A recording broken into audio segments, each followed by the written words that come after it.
Welcome everybody to 52 Living Ideas. We are going through the series of Jordan Peterson on psychological meaning of Bible stories.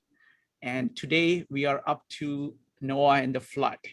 So we're going to start with Victor, and then we're going to go to Roger. We're going to have short presentations, and in the middle, you'll have plenty of time to talk about what you get from this video, and then we're going to do breakout rooms, and after which we're going to have a lightning round of question and answers. So let's start with Victor. Victor, the floor is all yours. Well, thanks, Shrikant. So this is the seventh lecture from Peterson, and as last time we looked into the psychology of flood, and just to give a recap, these are titles of all 15 lectures, and the first three are establishing the idea of God, and then we look into human behavior, and now we are at looking at older stories, and one of them is story of Noah. And a quick recap from first three lectures, a couple of key points that we picked up are about knowledge and values. And about knowledge, we postulated that knowledge doesn't just appear in articulated form. It starts in behavior first, and then we see it in image through play, imagination, drama, story, and only then we extract the knowledge out into articulated form. And about values, we also postulated, Jung's point was, we have so many subpersonalities that it is impossible for us to make up our own values. And also, we looked at the world of experience through older stories, and we saw a pattern, the chaos and order, and the thing that intervenes between chaos and order is the thing that separates it. And we are interested in learning more about it. And that is the embodied consciousness. And to study about it, we looked into scientific studies, and we looked into human body as the body that contains the consciousness, and we looked into the idea of a brain having two sides, and one looks into chaos and one looks into order. Those are two concepts. And then we moved on to Adam and Eve's story and the rise of self-consciousness, and Cain and Abel's story. So in this, we looked at how human beings are not just conscious, but they are also self-conscious. And they found the knowledge of good and evil from, so story is a way of narration to tell that we also have the capacity to see good and evil, and at the same time, to see tomorrow, which means to see future. So we can make a decision about future, and we can act better today. And we've looked into two more stories, Cain and Abel and Abram. And these are about sacrifice. This sacrifice actually relies on the idea that there is a tomorrow, and the things that we sacrifice today help us tomorrow. And we saw a caution story in Cain and Abel, and the right kind of sacrifice in Abram's story, Abram and Isaac's story. And last lecture, we looked into psychology of flood, and while discussing that, we discussed this particular idea about story, that we all are in a story, no matter what we do every day. We are at a place, and we want to go to a place, a better place. That is, the place that we are is what is, and the place that we want to go is what should be. And the decisions and the actions that we takes us to that place. That's the idea we are in a story. And we also discussed about chaos. And the two properties of chaos are things always fall apart, and that's pure entropy. And we make the chaos more imminent by being willfully blind to the things that are falling apart. And that's the reason chaos comes in, and that's the idea behind the notion of flood. These are the things that we have to keep in mind going forward. And now we are looking into story of Noah. About it, so I just want to focus on the setup for the story of Noah. So this is what happens in Genesis 6. The sons of God went to the daughters of humans and had children by them. They were the heroes of old, men of renown. And in the second verse, in the next verse, it's the Lord saw how great the wickedness of the human race had become on the earth, and that every inclination of the thought of the human heart was only evil all the time. Now, a couple of points to pick up from here. In the first verse, it says the heroes of old, and we can derive two things from it. That is, all the culture that came before us, all the generations that came before us, we can treat them as a composite human, and we can see the positive side of it by looking at them as giants of the past, because all the culture and all the systems that they brought, it is because of them. And also the second thing is the corruption of the mind and corruption of the actions. So that is the wickedness. And in the third one, so this sets up the story of Noah. This is the account of Noah and his family. Noah was a righteous man, blameless among the people of his time, and he walked faithfully with God. And he is more of an example of how to be. And in Peterson's words, he is the example of Adam who has not fallen. And from last time, we discussed about how we are in a story, whatever the action that we take. Now we are in a particular situation and we want to go to a new situation that is ideal future, and the kind of efforts that we take now determines that ideal future. Peterson gives this particular picture. He's the one who created this one, and he draws an analogy between this structure and the story that we are in. And so this, if we look at the picture, at number one, at top left, we see a city, and that is broken at a particular place. And we see that. And number two is the chaos. Number three is the explanation of what kind of chaos it is. Number four is that any individual. Number five is the new state. Let's go deep into that one. We are more like a fallen city. So by city, in the olden days, every city has its own walls. It is protected from anything outside. In Peterson's words, we are always given a degenerated structure. And this is, according to him, is an archetypal circumstance of life. It is a human experience that the given structure is always broken. And so two things could happen. So we can go voluntarily in and face the chaos that is in our lives, or if we don't do it, the chaos comes in regardless. And the chaos has two natures. It has bivalent nature. If we voluntarily go and face the chaos, it is hopeful and it is promising. But if the chaos comes into our life without we knowing it, that is a threatening, it has a threatening aspect. And we, as an individual who faces that chaos, can go fix the city. That's the idea behind it. And Peterson says there are two modes of being in our life, and one is adapting responsibility, and the second one is rejecting responsibility and being resentful, bitterness, and developing bitterness. And modern people, Peterson says, they don't see God because they don't look low enough. This is a quote from Jung. And Peterson says, if we face our life every day with the majesty of being, it has inexhaustible complexity that we can go fix anything that we can see.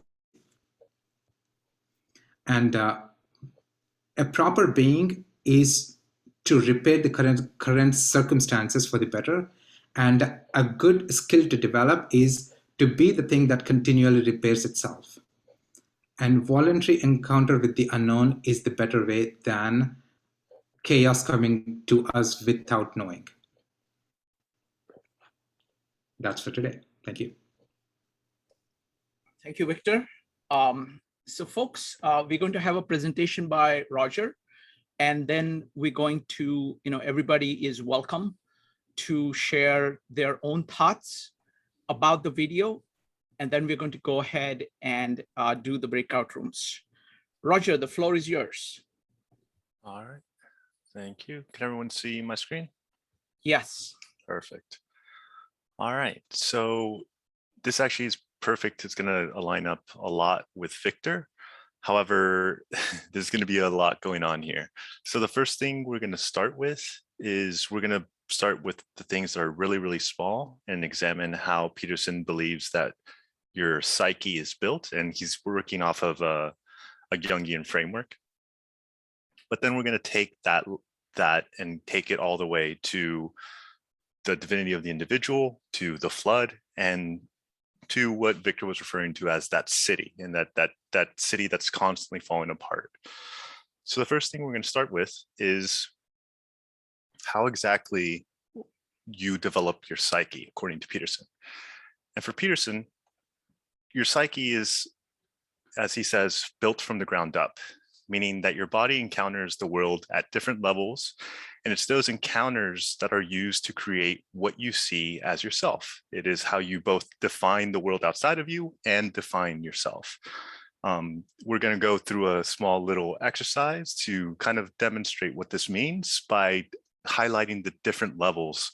And by no means are these hard boundaries, or just to show the different levels and the different speeds at which you interact with the world.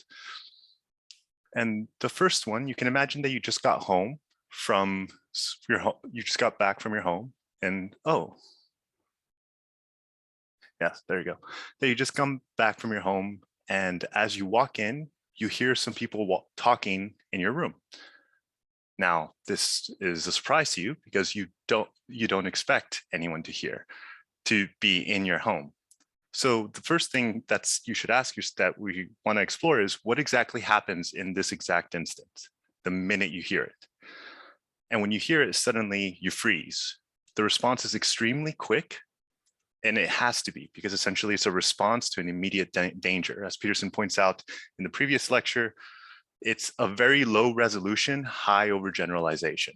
It's essentially danger, action. And that's what you can think of as the flinching, or anytime something burns you, or anytime something scares you, there's no cognition, there's no thought. Simple reaction, it's deterministic, right? It's cause, effect, that's it. However, as a couple moments pass by, your mind starts to try to figure out what emotion it should equip or what it should feel. It's the first thing. Before you're even capable of thinking, it's what emotional preset should you turn on? And you start to feel fear because there shouldn't be anyone talking in your room.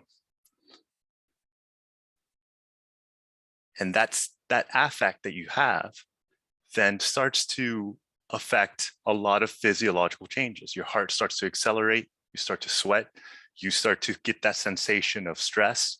A lot of times it's that sensation right before a break, right before something's about to happen.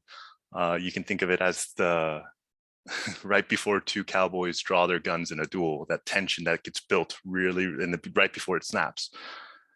So at this point, the resolution, in other words, what your understanding of the situation is still low, but now you have a general mode of behavior that's helped you kind of zone in possibilities of behavior. Now you're conceptualizing it more as there's a danger. Why is there a danger? There's an anomaly. There's a noise that shouldn't be there. It's a possible threat. Prepare. Now the question is, prepare for what? Well, since it could be anything, your body prepares for everything. And that's the whole stress response. Now, at this point, of the next point is a few more moments later, and your cognition starts to kick in.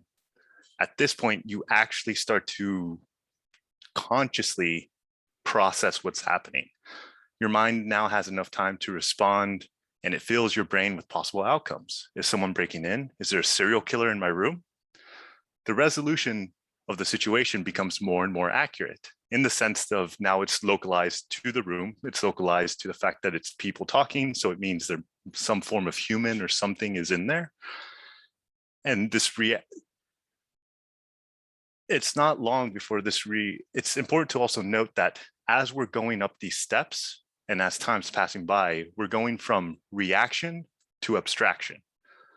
For each process, it's less and less a cause and effect and more a process where you're trying to calculate in more and more complex ways what exactly is in your room.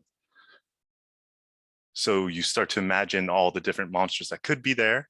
And once you have a general idea of the possible things that could be in there, or at least the worst case scenarios of it, you get into short-term planning. At this point, noticing that the voices haven't stopped, short-term planning starts to kick in. What should be done about this anomaly? It comes into play. At this point, you're conceptualizing it's a possible human threat since it's talking. Prepare for possible confrontation. As you approach the door with caution and with your phone in one hand, and you're ready to run at the first sign of trouble, you're now making a contingency plan for a possible confrontation. If a person is inside my home, I'm going to run outside and call the police, who will then resolve the issue. And as you open the door and you go into your room, only to find that you've left your TV on and a show is playing. You give a sigh of relief and remember this event for future reference. You also, from now on, remember to turn off your TV before you leave your house, allowing you to plan long term. In other words, if given enough time, you're actually able to completely compartmentalize and categorize what in the world just happened. And now you can use that for future references and that fully abstracted solution can now be categorized and used for later references. It's important to note that that's actually what you did just to even get to here, right? From using the police, you had to at some point understand what the hell the police were, what they're capable of doing, what they would and wouldn't respond. Are they reliable? All these abstractions are constantly codependent on every behavior that you do. And that's kind of how we think, or at least that's how Peterson conceptualizes that that's how we think. We're building ourselves from the physical, from our interactions with the world, and creating abstractions, and then using that abstraction to then build a more complex abstraction, and then a more complex abstraction. The way Peterson symbolizes this, as similar to what Victor was talking about, was this structure of narratives. And for anyone who did the maps of meaning, they may remember what is, this is where we currently are, what should be, where we want to be, and then planned sequence of behaviors. So for our purposes here, his idea is that this is a very simplified schematic of what your brain kind of is and how your abstractions work. At the very bottom, you start with instinct and reflex. These are the things that are deterministic, right? This is a baby, kind of not being able to fully control his hand, but suddenly realizes his hand moves a certain way, and then tries to repeat that same motion and starts to learn that motion is now, that motion actually has an effect. And as you start to string these different mechanisms together, you start to create more and more complex subroutines. So similar to starting at the bottom, the next step, as we were talking earlier, is emotion. Now, your body notes this anomaly in the stimuli and begins to take preparative action. That's when fear kicks in and your body starts to prepare. It's important to note that this response is only kicked off because several other instincts and reflexes were kicked off prior to it or beneath it. In other words, it's almost like a path that, like, once certain things get kicked off, the next level gets kicked off. And then once that gets kicked off, the next level gets kicked off. And again, moving now to the next step of cognition. With a little more time, your cognitive abilities begin to analyze the problem and attempt to categorize the problem better. It's worth noting that as we climb up, it's less reflexive, and more abstracted. The reason your cognition is even aware that there's a problem is due to the fear system being activated, which is due to the initiation by those reactions and reflexes. Your imagination starts to run through a number of likely and not so likely, but very scary possibilities, which leads us to the next section. Now that you have a general categorization of what the problem is, the next problem then becomes an even more abstracted and complex problem of, well, what the hell are you supposed to do about it? How should you behave in the situation if you kind of have an understanding of what might be there? Now, given a few more seconds, the abstraction of planned sequence of behaviors, as we had mentioned here, this is what connects these two, point A to point B. It's a planned sequence of events. It's a subroutine of behaviors that you would enact. Peterson references this with the idea of cleaning your room, right? And telling a child to clean his room and then coming back 30 minutes later and finding the child hasn't done anything. The idea being that if you ask a child to clean his room at this level, they need all these other substructures to be able to do that action. And if they're not taught that, it's just an impossible ask. Similarly, that actually is how a lot of your psyche functions, or at least that's a lot of how Peterson's conceptualizing this. So the next thing then is, what do you do when you have enough time to actually fully categorize the entire problem? Now that the anomaly has been categorized and is deemed irrelevant, the experience is categorized and will be used next time for other stimuli that trigger similar paths. What's important to understand in this process is that abstraction is also a hierarchy here, the top of which is what the ideal is. In other words, the higher you go, at some point you get to the very, very top. And that, for Peterson, is one of the ultimate questions. What is it that you're attempting to embody as the pure ideal, as the most ideal? This is why he says, be careful what you're aiming at, because whatever the hell it is you're aiming at, that defines everything else about you, that defines how you feel, that defines what is right, that defines everything else. And many religions have various versions of what it is that should be up there, because the main question is always going to be, what should be at the top? And since we're reading the Bible, and since we're going through the biblical series, at least, one interpretation of a Western canon is something that I would like to explore, especially in this presentation. But to get there, we're going to have to take an interesting path, because we'll have to go first and foremost as to why. We'll be answering the same question of, why is the individual divine? And I promise you this will all make sense towards the end. But to start, we're going to have to understand what it is that we should value. We need to first understand what it is that you are at all, and how could you conceptualize it in a way that would make the biblical stories and the biblical morality and the Christian morality make sense. We can start with what exactly it means to even be divine. Well, divine tends to mean from the gods, but I mean, what exactly does that mean? Well, just from a mythological perspective, if it's given from the gods, it's by definition something of great importance. It's also different from everything else because of its origin. It is holy, it is what should be worshipped. So why should every individual be seen as having that? We can start by asking how exactly it is you got here. You can see, we can use a more secular explanation on this matter. To start, you can imagine you here at the top of this hierarchy, and you came from people before you, namely your parents. They, in a very similar way, came from your grandparents, and so on and so forth. So it can be said that you're the result of an inexhaustible, complex process that can be traced down to the start of what we can call life on Earth. In other words, there is a constant chain going back to the past from the beginning of life to you. And that chain has, every link in that chain has defined what it is that you are. Even if you take that perspective purely from an evolutionary, from a purely evolutionary standpoint, all the actions of the past haven't just defined you as your personality or you as your ego. It's defined you as every single cell in you, you as the structure that you are, you as your body, and every interpretive structure to reality that you have in your body was all determined by the process of your ancestors. Additionally, it gets even stranger because if you really start to consider it, it's natural selection that is responsible for your entire body, but not just that. It's responsible for everything that you are, from your body to your mind, to your psyche, to how you conceptualize the world. It's all due to this process.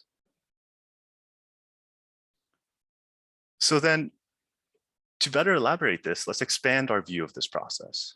You are on the top. Alive and understanding the words that I'm saying means you speak English. You understand how to use a computer since you're watching this presentation. And there's a million other things that you're currently doing that you've been socialized to do. The question here is how? None of these things are self-evident, and they are all extremely refined ways of being. You likely learned a lot of these skills from others, especially from your parents or from people who acted like your parents. But where did they learn those things from? Other people, no doubt, which means that once you start to actually trace your own origins of your thoughts and of your ideas and of a lot of what makes you up, you're going to lead to the dead and to the past, represented here as all the people in black. So the information that has been taught to you, or more accurately, that's been passed down to you, is also the product of the same process that we mentioned earlier, that chain all the way back to the beginning of life. This information that defines every aspect of our lives is what we can call culture, or as Peterson metamythically terms it, order. Mythically, it's us inhabiting the dead body of our ancestors, right? It's because of our ancestors and all their choices and their actions and everything that they've done that we have the protections, we have everything about us. It's not just, oh, they built this great technology and house and everything. It's the past actually has defined our entire being. And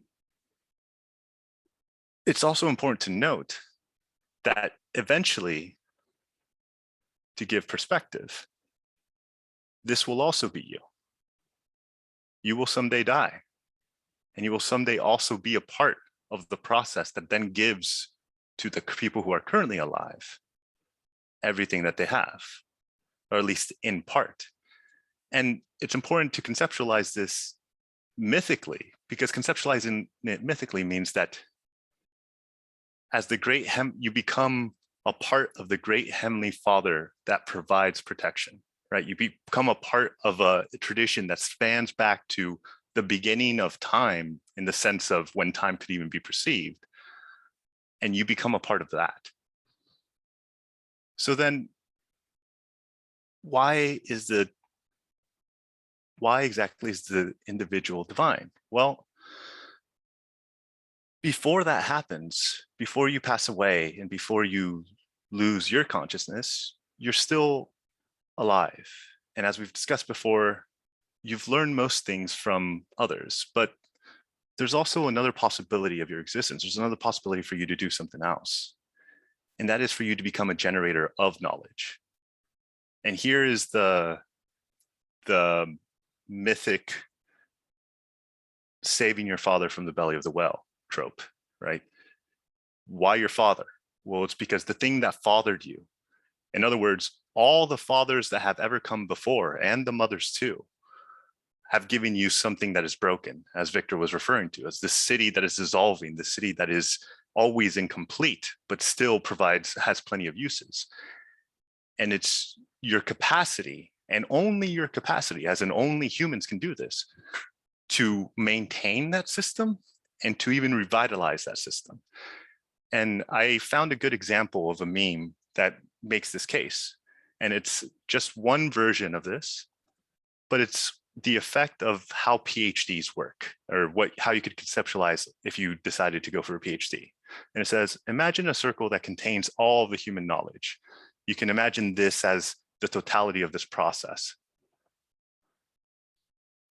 By the time you finish elementary school, you know a little. So blue being what you learned in elementary school. By the time you finish high school, you know a bit more. So it's this form of generalized knowledge that we tend to acquire in our current society. With a bachelor's degree, you gain a specialty. In other words, if you went to college, you choose a major, and you learn a lot more about that than most other things, but you still do have some general knowledge.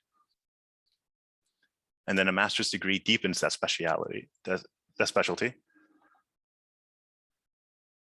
And reading research papers take you to the edge of human knowledge. In other words, at this point, you've actually are starting to get out of order and start to push against the actual chaos, push to the parts that are unknown. Once you're at the boundary, you focus. You push at the boundary for a few years, and that dent you've made is called a PhD. Until one day, the boundary gives way. Of course, the world looks different to you now, so don't forget about the bigger picture. And the point here is for the meme is to be humble, but I'm using it much more to demonstrate the capacity for us to be able to expand and revitalize the system. You can see this circle as a representation of everything that was already bequeathed to us as knowledge. And then the symbol of someone working on their PhD as an expansion of that, as an improvement of that system.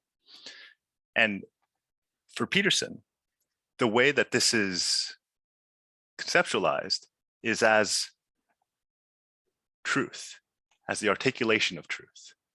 So then you can think that all these thought bubbles as being this constant revitalizing that is being carried by whatever is conscious, especially human, within humans, whatever is conscious that is human, and that is constantly being fixed and maintained with the articulation of truth. Well, why the articulation of truth? Well, because the truth is what allows you to actually resolve problems. It's what allows you to actually see the issue and expand the issue. You'll never be able to solve a problem if you can't even see it, if you can't even look at it, if you don't even know what it is. It must be taken out of the chaos and parsed out. In the same way, when you walk into that house and you hear those voices in your room, you have no idea what it is until, if you don't know what it is, you have to go in and actually parse it out to be able to understand it. Lying to yourself and ignoring it doesn't give you an understanding of what it actually is. So why is the individual divine? Well, he's divine because this process is completely dependent on people that are currently awake, that are currently conscious, to improve and maintain the very structure that gave birth to us, that's created us, that's for all intents and purposes become our God and what has been our God. And if we don't, which is what we'll be covering next, then everything gets lost. The flood comes. God himself, in other words, our ancestors themselves, deem us that we haven't been walking the same path that they gave us. And the flood comes and there's hell to pay. And something that was interesting while I was doing this and while listening to Peterson was I also realized, according to Peterson, this is actually also the Trinity. And it can be conceptualized as the Trinity. That this entire process of what we are, of our past selves or our past ancestors, of us, and of the consciousness that is carried by us as the Father, in other words, the God that created us, that defined us, that has made all of us, that someday when we die, we will become a part of, that we will stand to the right side of, the Son, the part that is constantly fighting to renew, the part that is still moral, that still has the capacity to be moral and to maintain the system, and the Holy Spirit, which is not just the consciousness that is being held now, but the consciousness as such as it's been carried out through the years. And so 3 is 1 and 1 is 3. You can also see this process completely conceptualized often as the Son, Jesus, the Father, God, and the Holy Spirit as this divine thing that is carried through Jesus created by God. And just an interesting note that oftentimes in these representations, the Father is often represented as with a triangle halo, which is an interesting thing to put in, because you can also think of your own ancestry as a triangle, as a hierarchy. You are the product of your mother and your father. Your mother and your father are the products of their mothers and fathers. Their mothers, and it goes to 1 to 2 to 4 to 8 to 16. It multiplies exponentially and creates the same hierarchy symbol. So moving on now to what happens when people don't do this, don't take that responsibility. Well, the process that provides a walled garden, as Victor was noting, the hero goes out of the walled garden and confronts chaos and resolves an issue or brings information back and improves the system. But that is the condition that we're eternally in. As Victor also noted, we're in an entropic system. All you have to do is do nothing and everything falls apart. So then there's a necessity and a responsibility to try to maintain it. And if we don't maintain it, then naturally it'll dissolve. And you can conceptualize this in your personal life, but you can also just conceptualize it as people just not taking the responsibility, as allowing the system to collapse by itself, or even more importantly, as Peterson has noted, desiring for it to collapse upon itself, desiring for its own collapse. The satanic aspect of that, the satanic nature of thinking that maybe life isn't worth living, that maybe this life, how it's presented itself, shouldn't be worth it. And as it does that, the walls around us start to decay and the chaos that's outside starts to build. And it's in this part of the story, that's where we find Noah, where the system's already gone past critical.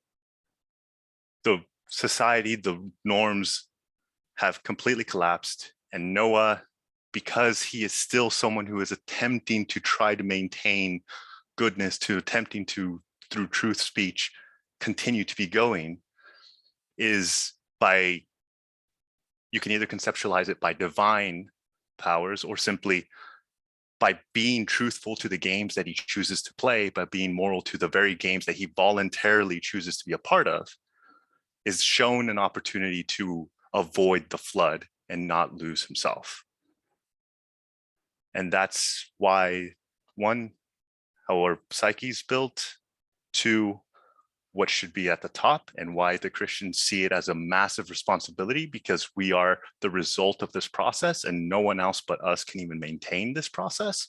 Three, how the Trinity is both 3 and 1, because it's a representation of the entirety of whatever it is that we are. And then 4, why the resignation of that responsibility will inevitably lead to the flood if enough people choose to get rid of that responsibility. And that's it. Wonderful. Thank you. Thank you, Roger. So at this point, what we're going to do is that if anybody wants to give their general comments about the video, they're welcome to do that. This is only for people who have watched the video. And then we're going to do the breakout rooms. But I invite you to comment on the video. What did you get from the video?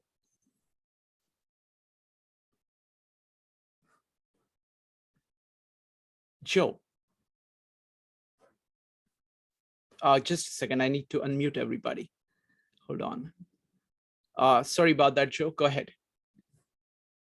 No problem.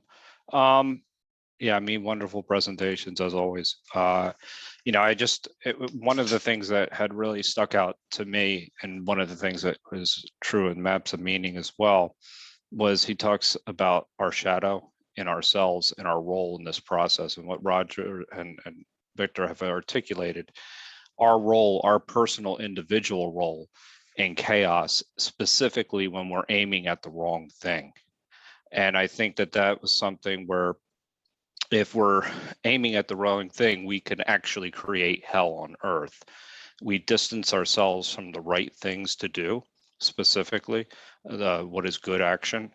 And then he goes in and actually, this is where I could see the individual is defined, like you have a personal responsibility in your culture to do the right thing. And if not, it turns into a Nazi Germany, or a Maoist China, or whatever it may be.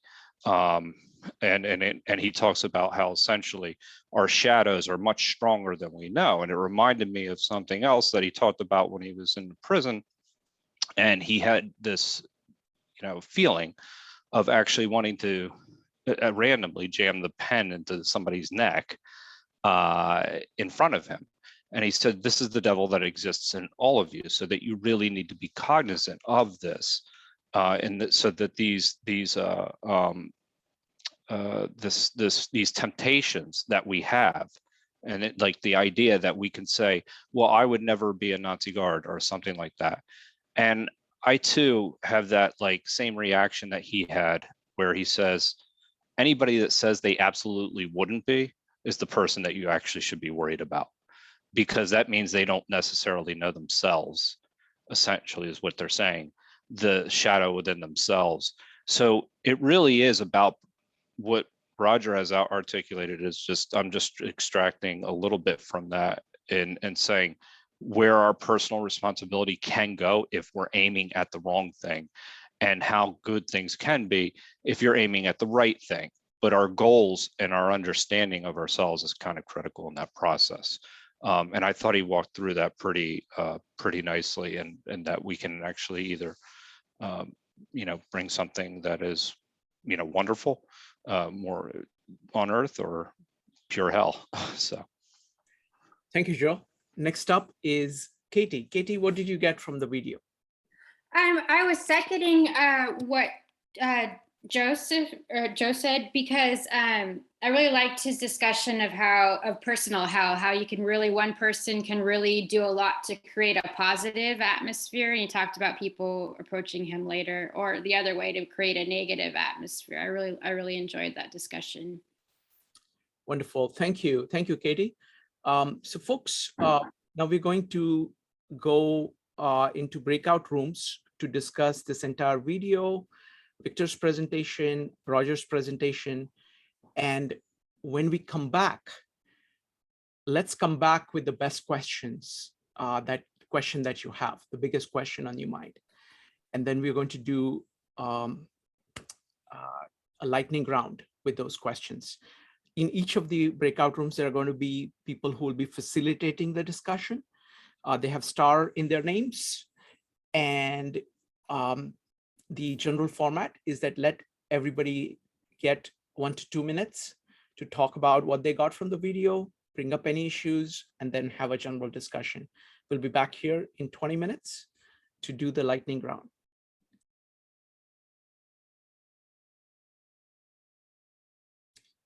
Welcome back, folks. Welcome back. All right, it's time for the lightning round of questions. So go ahead and type exclamation mark if you'd like to put your question on the table. The most important question you have about that. You can have the questions about the video, the general topic, on Roger's presentation, Victor's presentation, anything you would like. Go ahead and type exclamation mark if you'd like to put a question on the table. Dave, what's your question? Yeah, I think the one thing we need to talk about that didn't get covered is the rainbow. So the question is, what is the rainbow? Okay. All right. Anybody else with questions?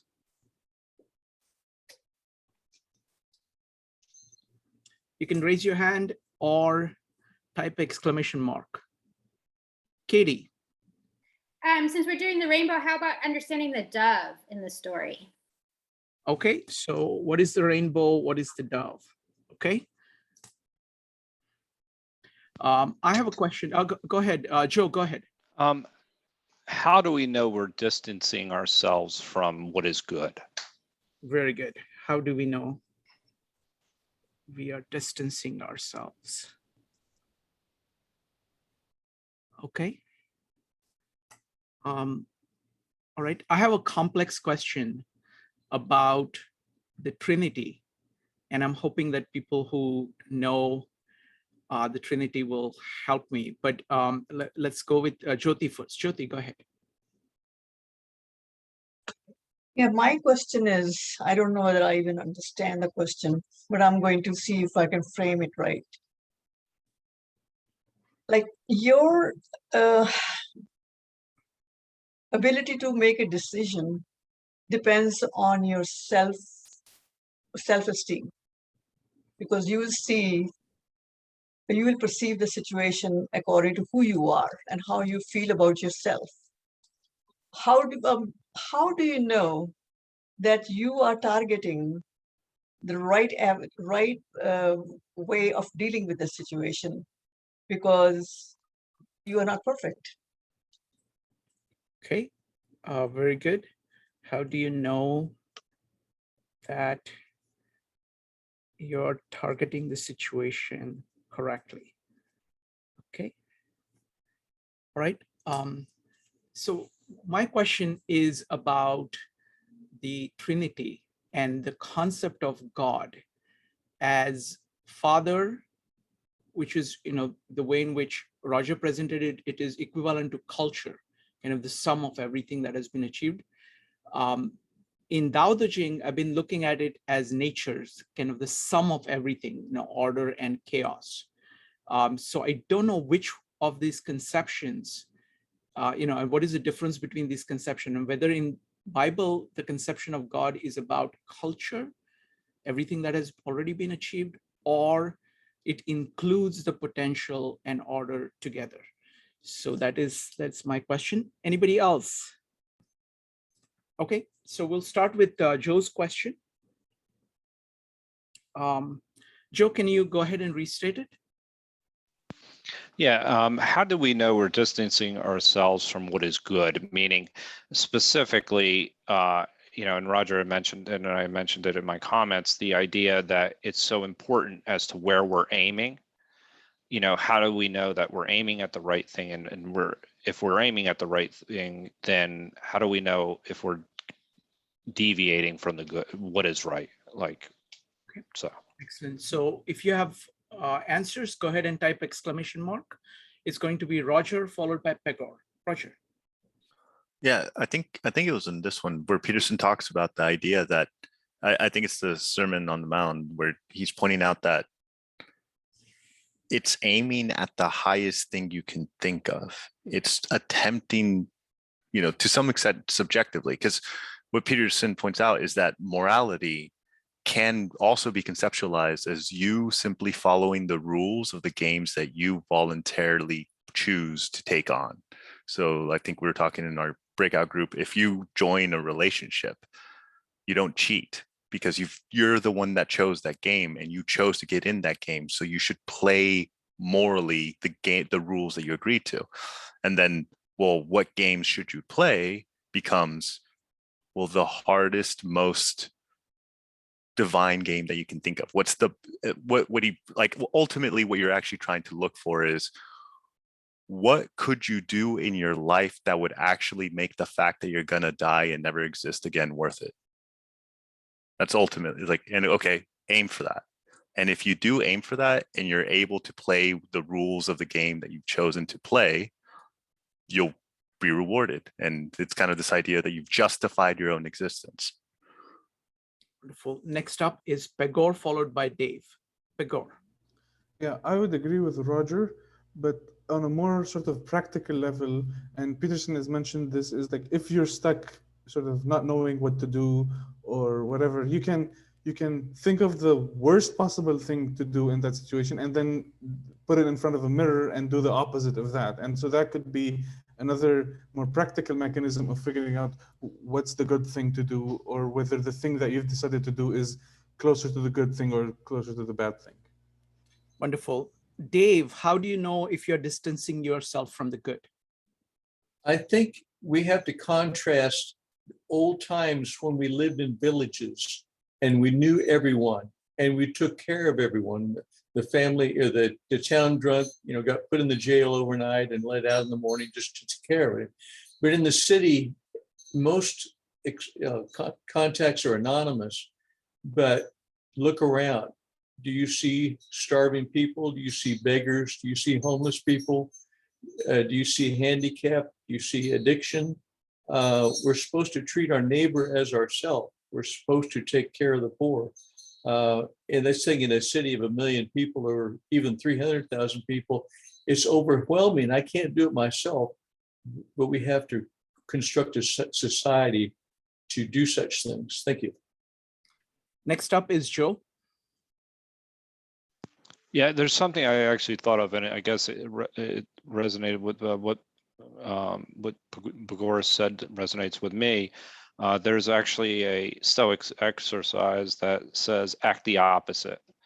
And essentially, if things aren't going, well for you, you can actually use that exercise as like an opposite of your desires.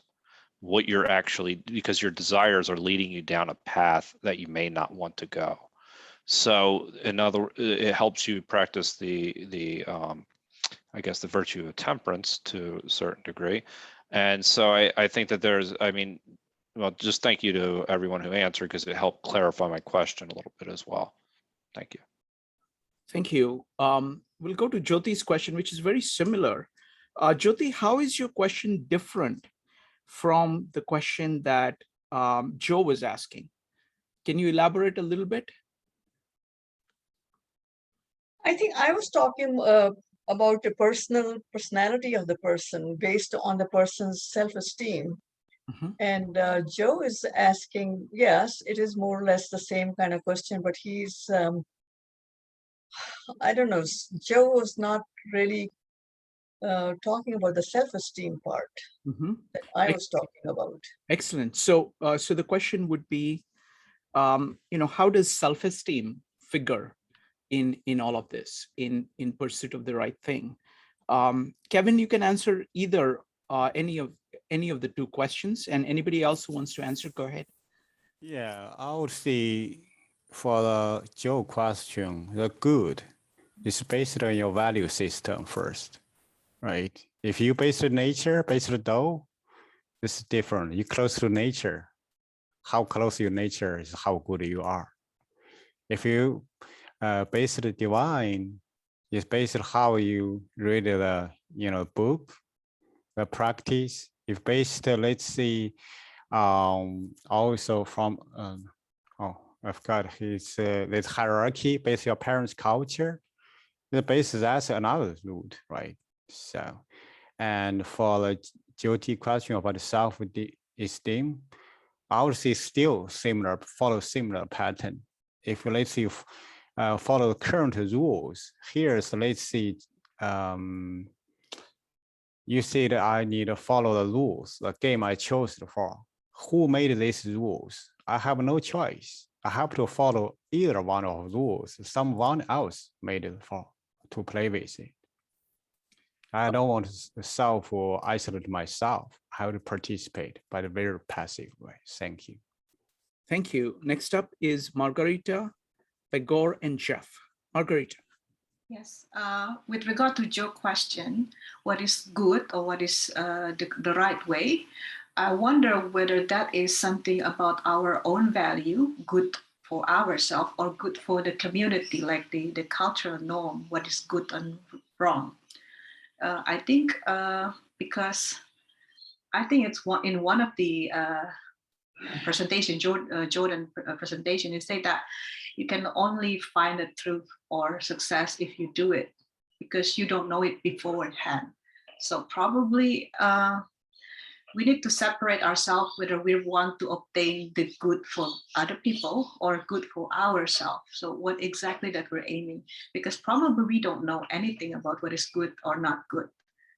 Yeah, there is no probably. I don't know. Yeah, that's my. Thank you. I mean, one of the things that I found really powerful about Jordan Peterson's approach to it, he says, pursue your highest value. Just pursue the highest thing that you see.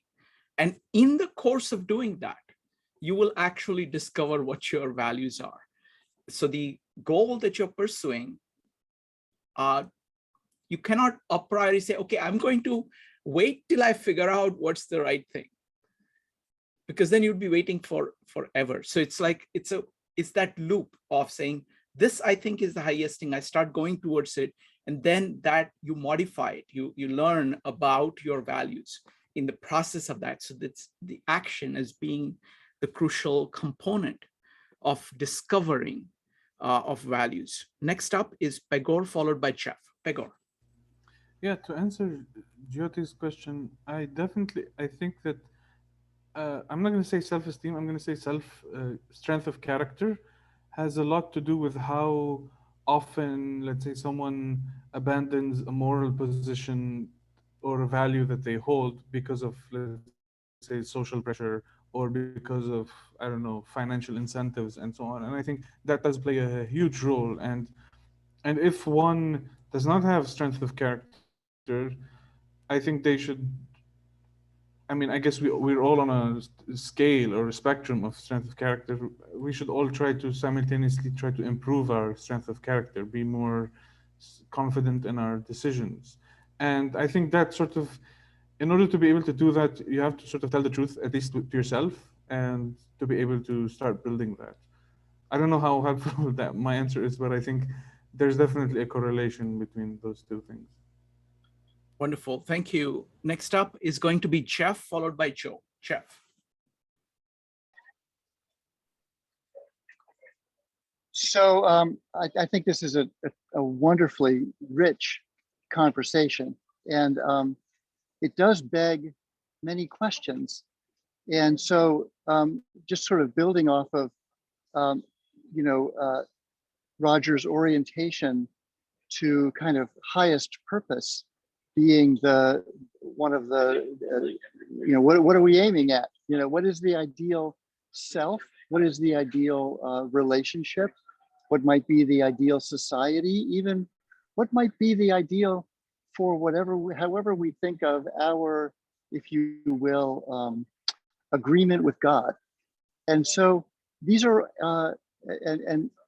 Joe, in your question, you said, okay, so how do we know when we're straying, from the highest good? And Roger, your answer, which I think is wonderful and intriguing, it's all kind of related to what games you decide to play, and what are the rules and and purposes of those games. I think that's fascinating, and I think that's useful. But it also, there may be either substantial changes in those games, or maybe we make up new games, from time to time. I just think I'll say one more thing, that sometimes I think the questions are posed as, well, what should we decide? Like, what should we decide is our highest value? And Shrikant, I think your point about putting it into action and see what happens, test it, learn from the feedback and the results, and iterate or discard or create something new. I think that's true. And yet, what I find personally, for myself, for my sense of the meaning of life, for my relationships with others, are the criteria that I use for making that judgment. And that's where the game is played. What are my criteria for the decisions? And I find that that would be an interesting conversation. Thanks a lot. Thank you, Jeff. Appreciate that. Next up is going to be Joe. Yeah, I mean, I think that there's two ways to look at this. You can look at the self-esteem aspect of it and what the impacts of that, but I think Peterson really kind of goes into the idea of arrogance and how that perverts our reality. So it's not so much the self-esteem per se, it's those that are actually thinking that they can get around reality and be arrogant about, and know everything and not have to do what is necessary, and they know all the answers. So, I mean, he goes into that and how you can twist your own reality by overconfidence, essentially. So I think that that's kind of you have to look at it from the other opposite perspective. And then I think that's where Pegor's question really comes in. So what is it then that really grounds you? It's your character, not answer. It's your character is what is essentially what grounds you. in that process. So it's not so much about, I would say, self-esteem or self-worth. I think it's more about the idea of your perverted sense of reality. Wonderful. I find, and there's a psychologist called Magda Arnold, and she regards your self-ideal as being like the crux of your character, because that is what you're aiming at. So I think that's a huge. I find it very, very useful. It's the same of saying, what is the highest point that you're aiming at, and that kind of defines everything. And I think the idea of self-esteem, it kind of cuts both ways, as Joe was saying. It's like, I think it's important to be realistic of saying what can you actually do. You can't pretend to do what you can't do, that overconfidence. At the same time, you should not be kind of not acknowledging what you can do.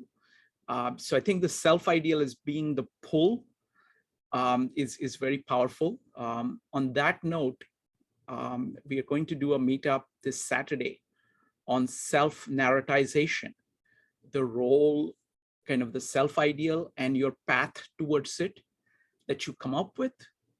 What role that plays in a person's psychology? So Dr. Brian McVeigh will be here talking about that. Next, we're going to look at the question of the concept of God. Firstly, I found Roger's discussion of the divinity of individuals to be fantastic. So the question is, in all of this, what is God? Is it culture? Is it culture plus nature? Is it nature? So the soul, the individual, is the place where the growth is taking place. That I understand. But the concept of God, what is it? Is it the culture? Is it the potential? Is it everything that is? So I just wanted to ask. I don't know. Dave, what is God? What I recall is this also, the divinity of the individual came up with the 10 Commandments when the Jews were wandering through Egypt and went up to bring down the 10 Commandments, and the concept of justice, that, you could take the viewpoint, well, all these people were slaves, and who cares if they live or die, and they can murder each other, who cares? But with the 10 Commandments, everyone is equal to God. God is inside. Of course, Satan's in there too. But so there has to be punishment for any sin against another person. And these are the 10 things you've got to do. Thank you. Pegor. Yeah, I would say that fundamentally, I think, at least in Orthodox Christianity, there's this idea that God is a mystery and that we can't know. But if you look briefly at the Genesis, like the Genesis story, the first part, it says that God created heaven and so in the Genesis story, there is the Trinity is already there, because you have God, and then you have the Word, because God speaks, and then it says like, and His Spirit was floating over the waters or whatever.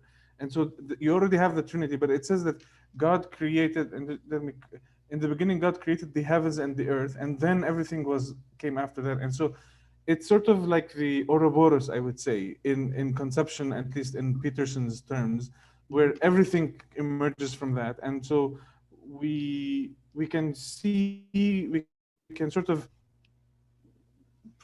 project culture, like the father figure, on God, but at the same time, he's the hero, the heroic son, the heroic son who confronts chaos. And so he's everything and nothing, you can say, at the same time. Yeah, it's fundamentally, it's a mystery. Wonderful. Thank you. Next up is going to be Evanik, Margarita, and Roger. Evanik. I think if you're talking biblically, then God is nature. Well, God is the creation of nature, if you're going from a biblical perspective of that question. So from a cultural standpoint, though, I think you have to look at the Bible in two parts, the Old Testament and the New Testament, in that Jewish people don't believe that Jesus is the Messiah. So God is just all-knowing, all-being, all-loving. He is the creator of all things, and we're made in his likeness. I don't know if that necessarily means that we are equal to God, or if you're talking Old Testament, if God is in us. So if we're talking just about this story, the story of Noah, then God is the superior being. He's the creator of us, and he made us in his likeness. It doesn't mean that we were equal. If you're going to the New Testament version, the Christian version, then yes, God is in us, but that wasn't because of the flood or anything that happened in the flood. Or I have to disagree with Dave, even the 10 Commandments. The 10 Commandments were made because God was pissed off because we were doing everything wrong. And so he gave us these rules to live by. But if you're going by the Old and New Testament, it wasn't, to me, the way I see it, it wasn't until Jesus was resurrected and sent the Holy Spirit back to live in us that God was within us. So I think it depends on what perspective you're looking at to answer that question. But I'm just going from a biblical perspective. Thank you, Evanik. Really appreciate that. Next up is Margarita, Roger, and Kevin. Margarita. Yes, thank you. I have 2 points. One related to Evanik. I agree that maybe to some extent, I see Bible is a collection of stories. So it's a cultural product for me. And you can see that there's a change of how we portray God in Old Testament and New Testament. It changes. Maybe if we collect more stories, we can see that we have this change of paradigm about seeing and understanding God. And that's very human. And second point is about psychological perspective about seeing God. Actually, there are many research about how attachment style can influence how you see God. So this research found that, our first God is our parents. So how they treat us, giving us structure, discipline, security, food, that's like our God at the first time. And somehow, if you have the secure connection with your parents, caregiver, you are more likely to perceive God as loving. But you have insecure attachment. So maybe your parents away, not treating you like insecure and nice manner. You are less likely to be more spiritual, or you maybe to some extent, God can be very punitive. So I think it's quite interesting what is God then? It's not just in Peter say that we can be God, part of God, but actually gods are also around us, and we collect that spirit into making this belief about how world should work. Wonderful. Thank you, Margarita. Next up is Roger, followed by Kevin. Roger.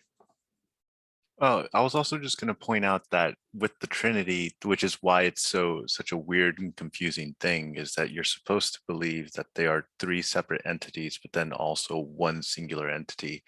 And then also how because there's something that Peterson says on he mentions it in this talk, but in the previous talk, it was really what gave me what really highlighted this for me, of the reason that the individual is valuable is because they're the revitalizing spirit of the entire process. So it's a process, which means it also includes nature and everything else. It's not exclusively just humans, because humans are interacting with everything else. It's the entirety of that entire process that is what gives birth to us, which then fits much more in with a conceptualization of a totality of a deity. Wonderfully put. And I think one time I'd asked Evanik about Holy Spirit, and she said it's the thing that motivates you to pursue God. kind of move nature along. This is my encapsulation of what she said. So all the faults are mine. Next up is Kevin.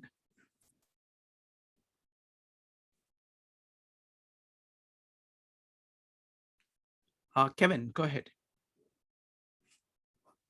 Is Kevin here? Okay. Okay. Next up, let's see. Jeff was saying something. Jeff, did you want to say something? Okay. All right. Oh, Shrikant, I was just putting it together. I was putting together what Joe said and then what you said, and then just kind of taking it forward, kind of, you know, inescapably, you know, incorporating a bit of the loop into the reflection. But that's you know, it was just a way of putting it together. So I appreciated your perspectives. Thank you. I really like, you know, Roger, I really like your presentation on the divinity of the individual. And I hear what you're saying about God, because it is like not just the past, but also the future is included. And then what you're doing is a process. And you're basically participating in that process. You are moving towards where you want, you know, where that entire process is going. And the thing that motivates you to do that is the Holy Spirit. And you are, you know, you're a human being, you know, trying to do that. Is that capture? Yeah. Well, yeah, like it was weird, because the weird thing that I always find crossover with different views, and I'm a huge fan of Alan Watts and the way he conceptualized it as, if you see a whirlpool occurring, you can say it's like, oh, there's a whirlpool. And then if you come back the next day and you say, oh, it's the same, that's still the same whirlpool. It's like, well, nothing about it is the same, but it is a process that is sustained and maintained. And you can, same way that we can look at water and say it's whirlpooling, you can look at matter within each of us and be like, oh, it's humaning, right? It's a process that's playing itself out, and conceptualizing it more like that, and that's the divine playing out, essentially. Yes. Lao Tzu puts it as Tao. It's the way of nature. And that's what is happening within you when you're doing things right. And that is what is the heart of what is happening in nature as well. Next question is, what is the significance of the rainbow? And what is the significance of the dove? So you can talk about either or both. Go ahead and type exclamation mark if you'd like to do that.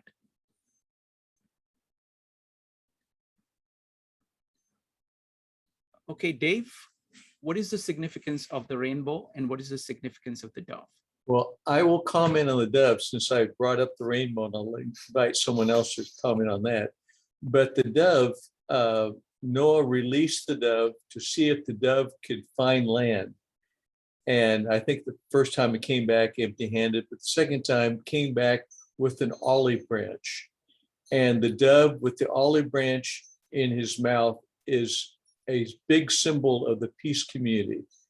And we have the idiom that I offer an olive branch to my enemy if I want to make peace. So that's a very, very powerful symptom. I'll let someone else have to go with the rainbow. Thanks. Thank you. Pegor, go ahead. Yeah, so I don't have clear answers. I'm just pulling some stuff from all over the place. So forgive me if I don't give a clear answer. But from my understanding, rainbows represent multitude, because rainbow is a splitting of white light into separate colors. So it has this inherent symbolism of representing multitudes. And we can even see that with its adoption as the LGBTQ flag with all of its multitudes. And I think what that symbolizes, at least in terms of the Noah story, is that like after Noah, we start seeing like Noah's children break off, and there are many stories depending on which culture you come from that like each culture sort of traces their origin to one of Noah's children. Like even the Scandinavians, they have this myth that Noah had an extra son while on the ark, and that they're descendants of that son. And so it's like it's the beginning of the multitudes of the world and civilizations, so to speak. And I think maybe that's the relation to, that's one of its meanings. And regarding the dove, we have to understand that at least in the Christian or biblical context, anything that's sort of flying, like birds, the Holy Spirit is often depicted as a bird, sort of, or some kind of flying thing. And so it could sort of relate to that, that sort of, and Noah, depending on the Spirit of God, sort of tries to find land somewhere to land, and finally sort of start to recover, and sort of the branch is sort of again like a symbol of, obviously it's symbol of like life and trees and so on, and but the fact that it's like this idea that Noah's on a flat place on his boat, and he needs to send something up above him, which is like the Holy Spirit, you can think, to look down and find the proper place for him and then guide him there. And sort of that happens via the bird and the branch, sort of. I don't know if that answers the question. Wonderful, thank you. Next up is Roger. Oh no, I was just gonna jump on what Pegor was saying, because a lot of times the Holy Spirit, especially in medieval and forward, was always represented as a dove. Like that is the representation of what's represented by the Holy Spirit, right? So just adding to that idea of being led by the Holy Spirit to a new home, essentially, or to the path where they should go. Thank you. David Roller, go ahead. So for the rainbow, a thought that just occurred was that, so when earlier in the Bible in Genesis, it says that God created light and he saw it was good.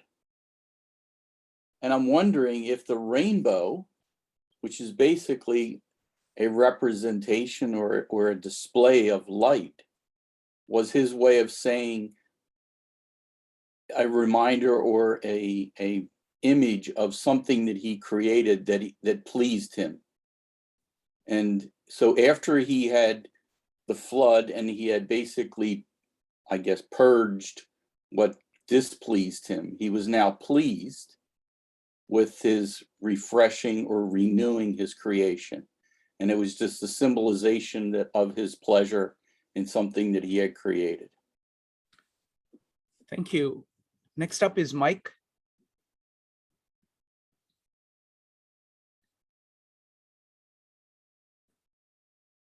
Mike, you're on mute.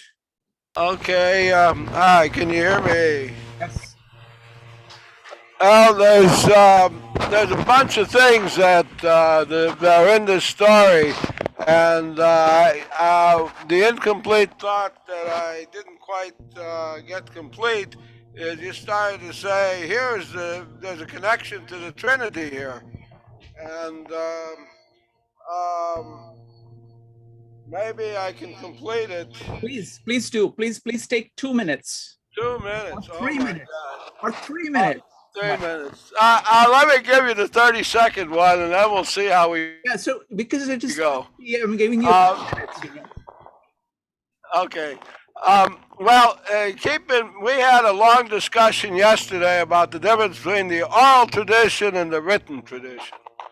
Now, the first time this stuff got written down was when Moses went up to the mountain and stayed for 40 days and 40 nights, and came down with the entire 5 books of Moses and the 10 Commandments. Before that, all this was oral tradition and choosing the creation story. When he came down, he saw that they made this golden calf. So he threw these tablets into the water and destroyed them and burned everything, and made the Israelites eat that stuff. Now, and God said, I'm going to destroy these people. They're stiff-necked people, and they don't deserve all this stuff. They were better off in English and slaves. Now, Moses was an illiterate slave. No, he wasn't. He was raised in the palace as Egyptian royalty. And he became, after his Harvard education, he became a community organizer. And he knew all about these stories about Mesopotamia and their creation myths and their flood myths and all that. Now,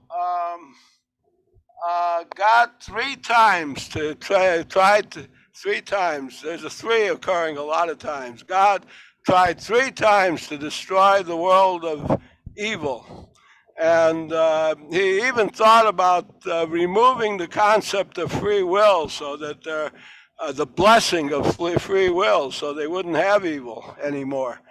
Well, the first attempt was implanting a conscience into human beings. And we know how that worked out. Well, let me get to go a little further in this. Now, Moses was not an illiterate slave. He was raised in royalty in the palace, and after his Harvard education, became a community organizer. Got the slaves released from bondage, and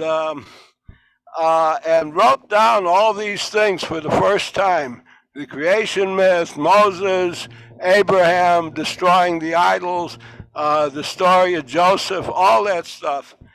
Now, Mike, you've used 2 minutes, but what about the Trinity? Well, there's the recurrent thing of three times, but they tried to destroy the world three times, Noah had three sons, that was a trinity too. Three sons: the right-wing son, the left-wing son, and the middle-of-the-road son. And the world is descended from the right-wing son. Really, he was the one who fathered Abraham. Both Noah and Adam sinned under the influence of wine. Noah invented wine and got drunk, that changed the course of history. Thank you. Okay, you had enough? Yeah, it's over 3.5 minutes. All right. Well, at any rate, we need to consider that there was a departure in Egypt or at Mount Sinai from the written tradition from the oral tradition to the written tradition, and the number three occurs a number of times. God had three aspects in it: the Shekinah, and I forgot the others. Maybe Gregor is also a amateur divinity student. He can tell me the three aspects of God, but the three occurs a number of times. The rainbow. One more thing about the rainbow. Oh, come on! You want to hear about the rainbow? I can give you the rainbow. No. Let's take the rainbow later on. It has 7 colors. It's different. Next up is going to be Pegor. Three primary colors, though. Okay, that's. I think Dave wanted to speak before me. Dave, do you have something to say about? Yeah, I just want to give my 2 bits on the rainbow, and it was funny hearing Pregor. I was realizing I could combine physics with philosophy a little bit, but as I said last week, God flushed the earth, and because the earth was corrupt. But the thing of it is, then he knew the earth was going to be recreated, and someone in my small group brought up that, and it was just mentioned here that Noah got drunk or whatever, so it was obvious the world wasn't going to get any better. But God brought the rainbow to guarantee, or his covenant, that he would never destroy the earth again. And I was just thinking of the physics, because the sun, we talk about as a symbol for God or positive energy. Actually, the sunlight goes into the raindrops and is refracted, to use a nice big physics term. And that's when it breaks out into all the different colors. It actually breaks out twice. There's actually 2 rainbows you see sometimes. And so the rain is obviously evil. So it's an interesting construct, or bringing together good and evil. Anyway, that's, to me, the importance of the rainbow. And it's a big peace symbol for the peace movement too. Thank you. Next up is Pegor. Yeah, so as we were speaking, I had another sort of connection, which is basically the Adam and Eve story, the Cain and Abel story, and the Noah story are effectively the same pattern, just repeated at sort of lower levels of sort of reality or whatever you want to call it. And so I would say that the rainbow is the same thing as the mark that God gives Cain. It's the same thing as the clothes that God gives. It's a symbol that of protection of some kind, because God gives Adam and Eve clothing, God to protect them from the world.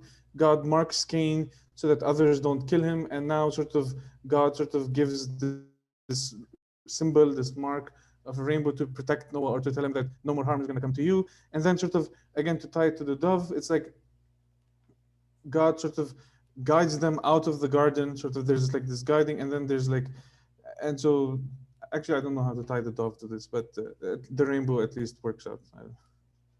Wonderful. All right.